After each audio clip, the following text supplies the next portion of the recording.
Paz do Senhor, povo bonito, tudo bem? Estamos aqui em mais um Caminhando Juntos e é muito bom ter a sua companhia sempre conosco aqui. Hoje nós estamos dando continuidade, ao nosso estudo sobre lidando com o pecado, ou o famoso pequei e agora.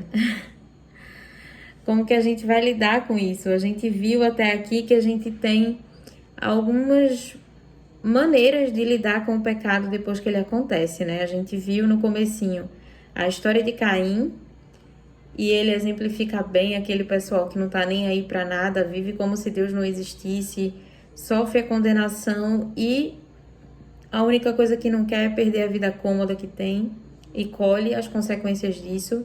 Vive uma vida separada de Deus, separada das pessoas que amam. A gente também viu lá em 1 João, capítulo 1, aqueles que justificam o seu pecado, né? E têm as suas relações quebradas com os outros, tentam fazer com que outras pessoas acreditem naquilo que ele está contando. Daqui a pouco ele mesmo está acreditando nos conceitos errados que ele está aprendendo, e daqui a pouco ele está atribuindo a Deus a culpa das coisas que acontecem e se vitimizando e enfim. Hoje nós vamos ver uma outra atitude em relação ao pecado, que é a atitude de não receber o perdão que está disponível. E para isso, a gente vai usar o exemplo de Judas. Abra sua Bíblia lá em Mateus, capítulo 27. Mateus, capítulo 27, do versículo 3 até o versículo 5, que diz assim: E Judas, o traidor, vendo que Jesus fora condenado, trouxe arrependido as 30 moedas de prata e as levou aos principais sacerdotes e líderes religiosos, dizendo: Pequei, porque traí sangue inocente. Eles, porém, lhe responderam: que nos importa? Isso é contigo. Então ele jogou as moedas no templo, retirou-se e foi se enforcar. Gente, isso é muito sério. Judas, ele acreditava que... Primeiro, ele acreditava que Jesus era aquele cara que ia salvar o povo de Israel de forma política, derrubando tudo.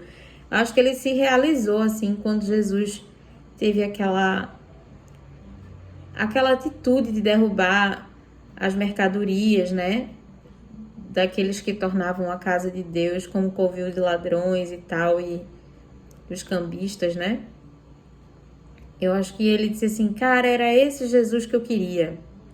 Só que Jesus não era só assim, o reino de Jesus não era político, o reino de Jesus era primeiramente espiritual e atingia todo o homem e o homem todo, Então, Judas teve suas expectativas em relação a Jesus frustradas, porque ele criou expectativas irreais em relação àquilo que Jesus tinha como propósito de vida e como meio de libertação do povo de Israel. E aí, ele acabou entregando Jesus aos seus inimigos, aos líderes religiosos. E eu fico pensando que talvez a intenção de Judas, quando fizesse isso, era fazer com que Jesus finalmente se rebelasse, Finalmente tomasse uma postura de acordo com aquilo que ele queria que Jesus fizesse. Só que Jesus não fez.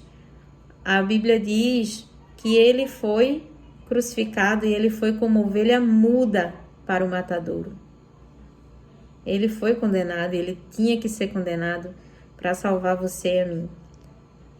E aí, Judas, vendo isso, ele viu que o plano dele não ia dar certo. Mas veja, lá no capítulo 26, no versículo, acredito que 43, nos versículos 43, Judas aparece e Jesus diz para ele, amigo. Quando ele trai, Jesus chama ele de amigo e pergunta: o que vieste fazer? Sabe, Jesus ainda dá tempo de Judas se arrepender, Jesus ainda dá tempo. E Judas sabia, porque ele estava naquela reunião, né? Quando Jesus disse que alguém ia traí-lo. Ele sabia do plano que ele tinha em mente, ou seja, ele teve todo um tempo para se arrepender e para não pecar. Gente, vocês percebem que sempre que a gente está falando aqui, Jesus sempre oferece um tempo para a pessoa não cair no pecado? E Jesus, mesmo depois do beijo, Jesus chamou Judas de amigo. Se ali ele tivesse acreditado que Jesus podia perdoar os pecados dele, como perdoou os de tanta gente, Jesus viu aquele paralítico sendo curado e Jesus dizendo para ele: perdoados estão os teus pecados. Jesus viu Judas viu quando Jesus perdoou o pecado da mulher adúltera. E tantas outras cenas ele deve ter visto com Jesus perdoando pecados. Mas sabe o que acontece? Ele não acreditou que Jesus podia perdoar o seu pecado. Ele acreditou que o seu pecado era muito maior do que a capacidade de Deus de perdoar e de restaurar a sua vida. E talvez você também esteja na mesma situação que Judas. Você pecou, você não ficou feliz com o seu pecado, mas você não acredita mais que Deus pode restaurar a sua vida. E eu vim trazer uma palavra de Deus para o seu coração. Uma palavra de renovo, de esperança, e para dizer que sim, é possível. A palavra diz que aquele que confessa e deixa alcança misericórdia. Lembra do texto de ontem? Se confessarmos os nossos pecados, Ele é fiel e justo para nos perdoar os pecados e nos purificar de toda injustiça. Gente, Cristo é, sim, suficientemente poderoso para apagar os seus pecados. Ele promete lá no livro de Isaías: venham, arrazoemos, conversemos. Se vocês vierem a mim, eu vou tornar o pecado de vocês, por mais vermelho que ele seja, eu vou tornar ele branco como a neve. Lembra disso? Dos vossos pecados não me lembrarei mais, diz o Senhor. Então eu queria ministrar hoje sobre a sua vida, essa palavra de esperança, essa palavra de restauração, sabe? Não acredite na mentira do diabo. Você sabe por que Judas morreu? Judas não morreu porque pecou contra Jesus. Ele morreu porque ele não aceitou o perdão. Imagine que você mata uma pessoa num país que tem pena de morte, você é condenado à morte e um amigo teu diz assim: cara, eu vim para morrer no teu lugar. E você simplesmente diz assim: eu não quero que você morra no meu lugar porque você é inocente. E o teu amigo diz assim: então, cara, só que eu não tenho mais razão nenhuma para viver, eu prefiro, ou eu te amo tanto, tanto, tanto, como Jesus disse, né? Jesus tinha 1000 razões para viver, mas ele disse: eu te amo tanto, tanto, tanto, que eu quero assumir o teu lugar. Eu não quero que você morra, eu não quero que você acabe com a sua vida. E você simplesmente olha para o seu amigo e diz assim: então, mas eu quero morrer. E aí você morre, não porque você não teve a oportunidade de perdão, mas porque você não aceitou o perdão. Quantos sonhos você tem matado na sua vida porque não tem aceitado o perdão? Quantas promessas de Deus você tem deixado de viver porque não tem aceitado o perdão?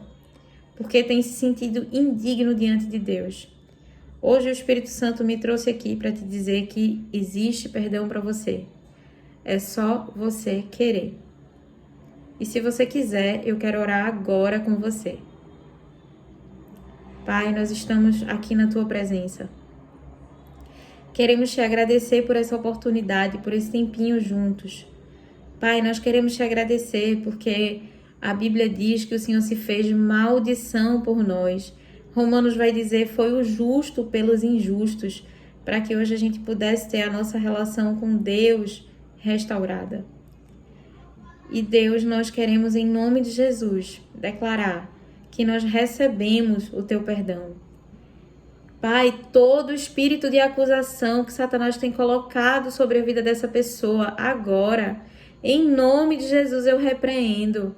Faz, Senhor, uma nova aliança, restaura, traz de volta, mostra, Senhor, como é grande o teu amor, mostra que as tuas misericórdias são a causa de não sermos consumidos e que elas não têm fim, elas são novas a cada manhã, Pai. Que essa pessoa sinta o teu abraço agora, o teu renovo agora, o teu perdão de Deus agora, em nome de Jesus. E que ela tenha a sua vida restaurada, Pai, para a glória do teu nome. E que a partir desse momento, vocês comecem uma nova história juntos.